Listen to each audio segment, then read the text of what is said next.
Hello, good morning, welcome to my new blog. তো সকালবেলা উঠে ভাবছি পিসি আসবে, এই ভাবনা চিন্তা নিয়ে আমি ঢিলেমি করে কাজ করছি।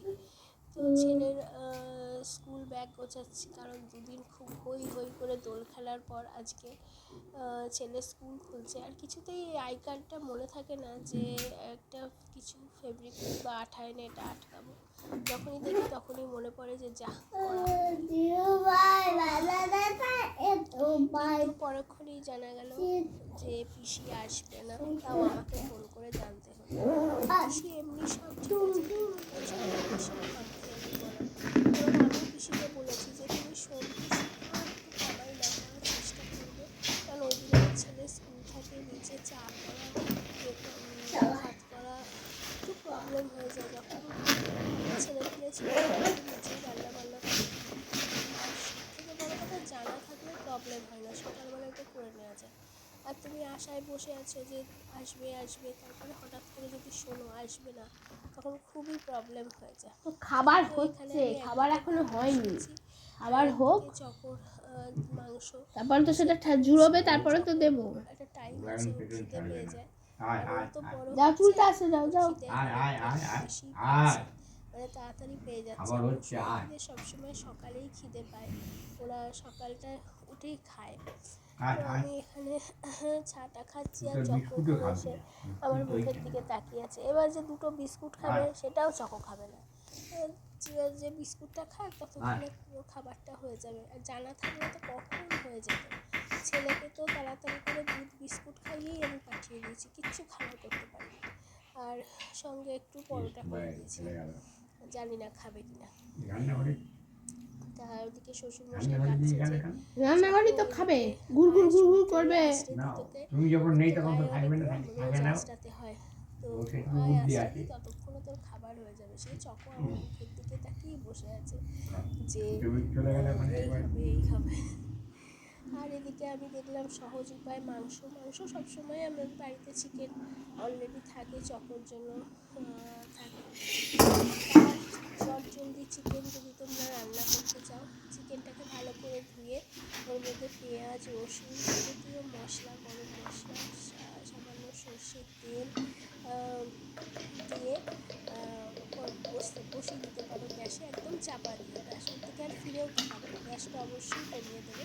তো ওর মতো ঠিক হতে থাকবে। এই মাংসটার টেস্ট এত ভালো হয়, তেলও কম লাগে, খুব হেলদি।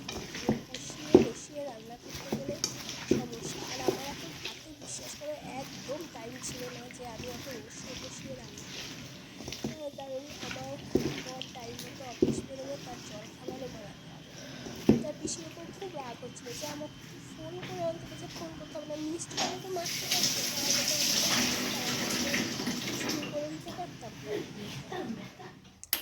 তো গ্যাস এদিকে চালিয়ে, আর আমার গ্যাসের অবস্থাটা দেখো, খুবই খারাপ অবস্থা। গ্যাসটা অনেক বছর হয়ে গেল, আমি বুঝতে পারছি না বার্নারটা পাল্টাতে হবে কিনা।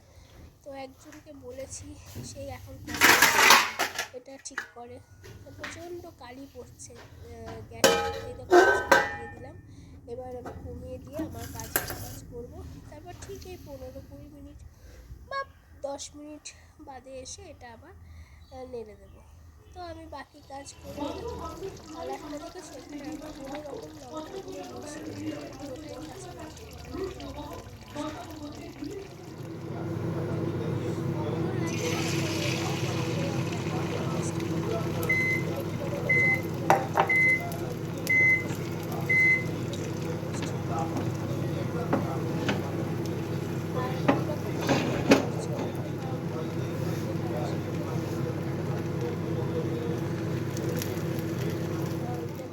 এতক্ষণে বড় স্নান করে বেরিয়ে চলে এসেছে, এসে বলছে খেতে দাও, তো খাবারটাও আমি বেড়ে ফেললাম।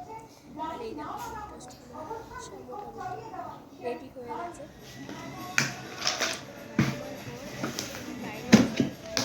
করোনা যাওয়ার পর মানে সারাটা তো টিফিন নিতে হয়, ও বাইরেই খেতে, যাবে থেকে করোনা হয়েছিল, করোনা গেছে, তখন থেকে ও বাইরের কোনো খাবার খায় না। আর এই দেখো, এটা হলো বাদাম, এটা চানাচুর নয়, কিন্তু চানাচুরটা ফুরিয়ে গেছে। চানাচুরটা খেতে ভালো লাগে না, ওই যে অল্প চানাচুর খেতে হয় সেরকমই একটা করলাম,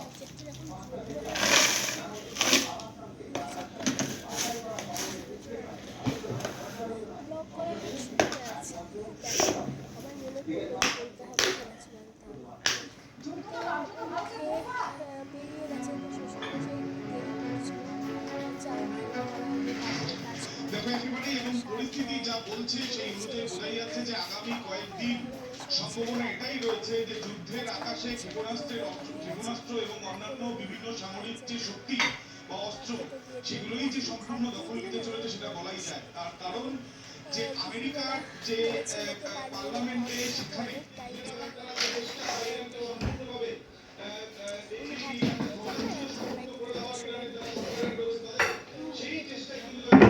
পিসির এমন অবস্থা হয়েছে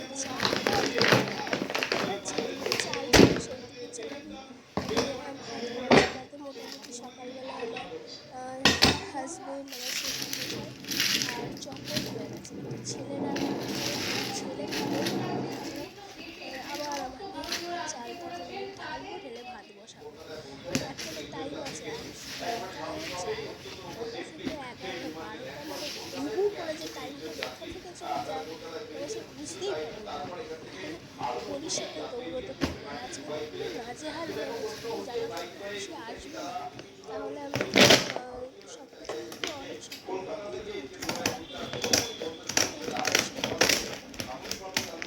চালের বস্তা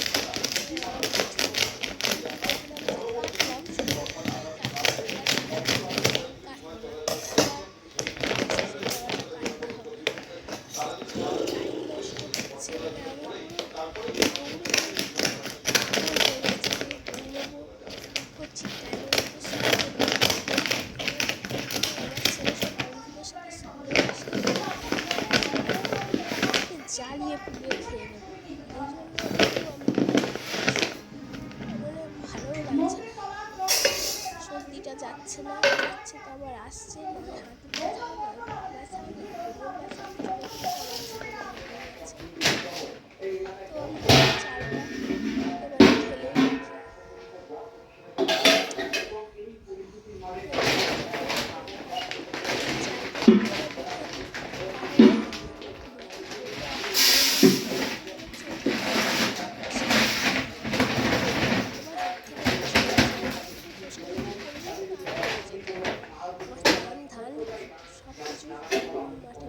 পুরো রান্নাঘর চালে চাল হয়ে যাবে দেখো তোমাদের বলছি না গ্যাসের প্রবলেম কীরকম খালি পড়েছে আর এই বাড়ির সামনে ডাব বিক্রি করতে এসেছিল আর সেদিন ছিল বৃহস্পতিবার লক্ষ্মী পুজো মানে আমি যেন সেই মানে এক্সপ্রেস গাড়ির মতো ছুটছি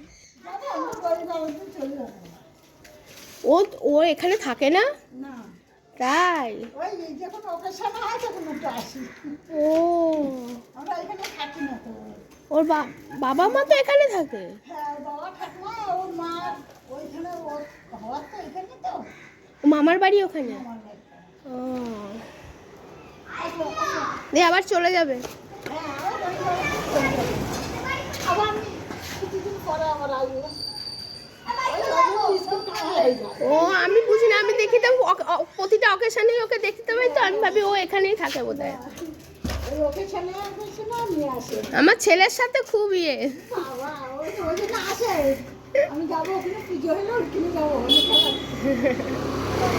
চলো বাচ্চা মেয়েটাকে দেখলে আর ওটা হলো ওই মেয়েটাকে দেখাশুনো করে এই দিকটা ভীষণ ভালো কোনো সময় আমার ছেলে ওদের ওখানে গেলে বা কিছু আমার ছেলেকে খাইয়ে দেয় ইয়ে করে তো আমি জানতাম না যে ওরা এখানে থাকে না আমাদের ক্লাবের প্রতিটা অকেশনেই ও থাকে মানে থাকবে মানে ওর বাবা আমাদের ক্লাবের মেম্বার শুধু না এই ভদ্রলোকের এত বড় মন না আমি এরকম মানুষ দেখিনি উনি অনেক বড় চাকরি মানে বন্ধন ব্যাংকের উনি মানে যতগুলো ব্রাঞ্চ আছে সব কটার বোধ হয় কী জানো এক ম্যানেজার না ইয়ে মানে কি আমি জানি না তো বলতে পারবো না তবে এটুকু বলতে পারি লাখপতি প্রচুর খরচা করে আমাদের ক্লাবের জন্য মানুষ যদি ক্লাবে উদ্যোগ না থাকে না সে ক্লাব দাঁড়ানো সম্ভব না এত প্রোগ্রাম করাও সম্ভব না বলতে পারো উনি বেশিটা দেন আর মানুষের তো তুলনা নেই ভীষণ ভালো যাকে চলো পেস্ট কিনবো আমার পেস্ট ফুরিয়ে গেছে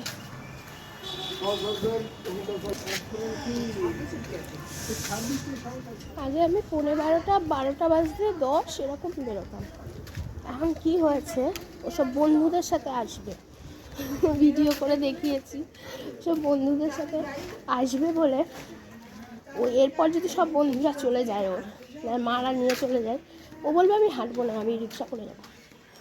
তাও বন্ধুরা যখন বাড়িতে ঢুকে পড়ে, ও সেই ট্যাগরামি শুরু করে রাস্তায়। বড় হচ্ছে না, খুবই দুষ্টু হচ্ছে, বাপরে বাপ। আমি রাস্তাই চেঞ্জ করে ফেলেছি। আমি এই রাস্তা দিয়ে আসি, কিন্তু যাওয়ার সময় আমি ওই সামনের এই রাস্তাটা দিয়ে সোজা চলে যাই। তো অবশেষে 1 বছর বাদে ছেলেকে নিয়ে পার্কে যাচ্ছি। আমি তো সেদিনকে গিয়েছিলাম, আজকে ছেলে হাই করো। হ্যাঁ, পার্ক যাবো। আর ওই দিদির কাছে যে ব্লাউজটা তৈরি করতে দিয়েছি, ওইটা নিতে যাবো। হয়ে গেছে, ও একটুখানি ও একটুখানি দেখে নেবে সবটা ঠিক আছে, আমি একটু পরে টোরে দেখে নেবো, তারপরে দিয়ে দেবে। আর কিছু যদি করতে হয় করে দেবে।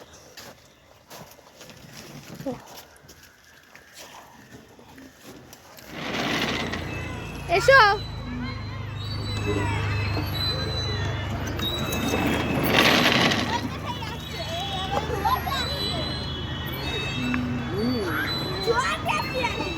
কি যাবে না, খেলবে না, চলো।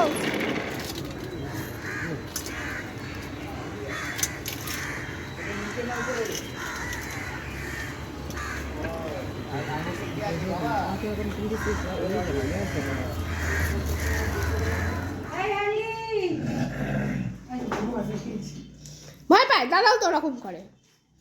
দাও, দিয়ে এসো, বিস্কুট দিয়ে এসো। হ্যাঁ,